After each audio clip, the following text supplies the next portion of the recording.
안녕하세요. 안순균 목사입니다. 오늘 하루도 우리에게 주어지는 말씀 통해서 하나님과 동행하는 은혜를 누리는 저와 여러분이 되기를 소망합니다. 말씀을 묵상하는데 오래전 일이 생각이 났습니다. 한 번은 날이 좋아서 창문을 열고 운전하면서 다리를 건너고 있었는데요.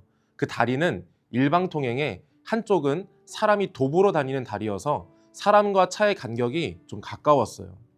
빠르게 갈 수 없기 때문에 천천히 가고 있었는데 어떤 아주머니께서 앞에 지나가는 차들에 뭐라고 말씀하시는 게 보이는 거예요. 그러다가 저도 그 아주머니 앞을 지나가는데 그분이 이렇게 이야기를 하시는 겁니다. 앞에 경찰 있어요, 경찰. 벨트 매세요. 저는 당시에 벨트를 매고 있어서 상관이 없었는데 다리 끝에 가니까 진짜 경찰이 벨트를 단속하고 있었던 거예요. 아마 다리를 건너시면서 단속하는 경찰을 보고 창문을 열고 운전하는 사람들을 보니 벨트를 안 매고 있는 분들이 있어서 일부러 알려주셨던 것 같아요. 그 차들이 지나가는 상황에 그 모습들을 어떻게 봤을까 생각해 보니까 집중하면 보이겠구나 하는 생각을 하게 되었습니다. 그날 그분은 아마 여러 사람 살리셨을 거라고 생각합니다. 아무리 바쁜 세상을 살아가고 있더라도 어떤 일이든 집중하면 보이게 되는 것들이 많이 있습니다. 저도 사역을 하면서도 그냥 지나칠 때도 있는 일들도 있지만 시간이 지나고 집중하게 될 때 눈에 보이게 되는 일들도 많이 있었습니다. 사람들은 자신의 일이라면 어떤 문제가 없을까 눈에 불을 켜고 집중하면서 그 문제를 발견하려고 합니다. 하지만 다른 사람들의 일이라면 사실 크게 집중하거나 신경 쓰는 일들을 보기가 드물죠. 왜냐하면 내 일이 아니기도 하고 괜히 관심을 가졌다가 어떤 문제가 일어날지 모르기 때문입니다. 그런데 이런 세상 속에서도 다른 이들에게 관심을 가지고 집중해야 하는 사람들이 있다면 바로 그리스도인들이라고 말할 수 있습니다. 그리스도인들은 자신의 삶에서 집중하고 봐야 할 것들이 너무나 많이 있어요. 자신의 삶의 현장뿐만 아니라 신앙적인 부분에서도 집중해야 할 일들이 많이 있습니다. 목자라면 목원들에게 집중해야 하고 사역팀이라면 사역팀에 집중해야겠죠. 그래야 눈에 보이고 필요를 알게 되고 채워주거나 도움을 줄 수 있기 때문입니다. 오늘 본문에서도 에스겔은 하나님께서 심판하시는 그 상황을 집중하고 바라보고 있었습니다. 에스겔의 말씀을 묵상하면서 한 가지 알 수 있게 되는 부분이 있습니다. 에스겔은 하나님의 말씀에 집중하면서 동시에 이스라엘 백성들의 상황에도 집중하고 있었던 거죠.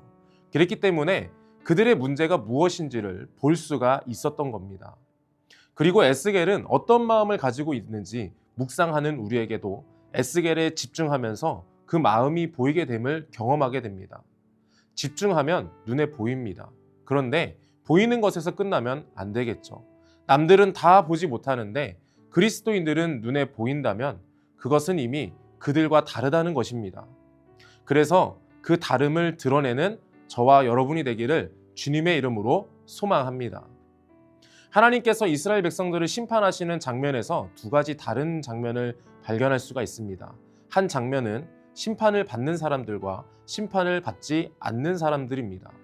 에스겔은 당연히 심판을 받는 백성들을 보며 그들과 다름을 보여주고 있습니다. 8절의 말씀을 보면 그들이 칠 때에 내가 홀로 있었는지라 엎드려 부르짖어 이르되 아하 주 여호와여 예루살렘을 향하여 분노를 쏟으시오니 이스라엘의 남은 자를 모두 멸하려 하시나이까. 그리고 에스겔뿐만 아니라 같은 백성이지만 심판 앞에서 탄식하면서 우는 자들도 있었습니다. 4절의 말씀을 계속 보면 여호와께서 이르시되 너는 예루살렘 성읍 중에 순행하여 그 가운데에서 행하는 모든 가증한 일로 말미암아 탄식하며 우는 자의 이마에 표를 그리라 하시고, 집중하며 보이는 사람들에게는 한 가지 다른 점이 있습니다. 바로 자신은 다르다는 것을 삶으로 드러낸다는 점이죠. 탄식하며 우는 사람들은 자신들의 죄를 깨닫고 회개의 눈물을 흘리는 것이 아니었습니다. 심판이 다가옴에도 집중하고 바라보지 못했던 사람들이 심판을 당하고 있는 것을 보면서 탄식하고 우는 것이었습니다. 건강한 신앙인의 모습이 어떤 모습일까 생각해 본다면 쉽게 정리가 되겠죠. 건강한 신앙인은 자신을 위해서 집중하고 자신의 것만 바라보지 않는다는 점입니다. 다른 사람들을 위해 긍휼의 마음을 가지고 안타까움에 집중할 때 보이는 것들을 가지고 중보해 주게 됩니다. 그리고 그런 모습들을 통해 자연스럽게 그 다름이 드러나게 되는 것이죠. 신앙생활을 하면서 내가 눈에 보이는 것들에 집중하는 것이 민폐 같다고 생각할 때가 있습니다. 그런데 때로는 그 주시는 마음을 통해서 긍휼의 마음으로 뒤에서 조용히 중보하기를 원하는 하나님의 마음이기도 합니다. 그 주시는 마음을 실천할 때 비로소 나는 그 다름이 드러나게 되는 것이죠. 나를 위해 집중하는 신앙생활을 하는 사람들은 그 하나님의 심판이 다가와도 그것을 바라볼 수가 없습니다. 그리스도인인 우리는 집중하고 바라봐야 할 것들이 주위에 너무나 많이 있죠. 교회 공동체 안에서 중보가 필요한 이들이 너무나 많이 있습니다. 교회 밖에서도 마찬가지예요.